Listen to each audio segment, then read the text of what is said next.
È stato un incontro direi molto proficuo, perché intanto è stato chiarito il tema dell'intelligenza artificiale, nel senso che per la prima volta l'azienda ha detto che il tema dell'intelligenza artificiale non c'entra e che è proprio una vera e propria delocalizzazione dell'azienda in altri siti produttivi dove ci sono dei centri di finanza. Dopo una lunga discussione io ho proposto di rivederci tra 15 giorni, proponendo anche altre soluzioni, quindi non la chiusura dell'unità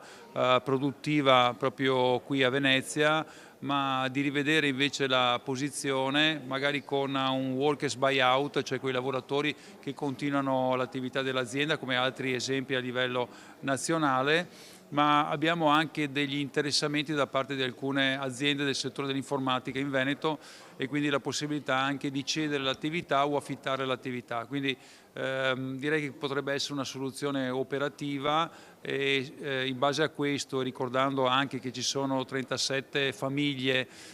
che insomma, con i dipendenti che rischiano di perdere il posto di lavoro e quindi una vera crisi aziendale, una soluzione che potrebbe tra 15 giorni sfociare in una nuova opportunità.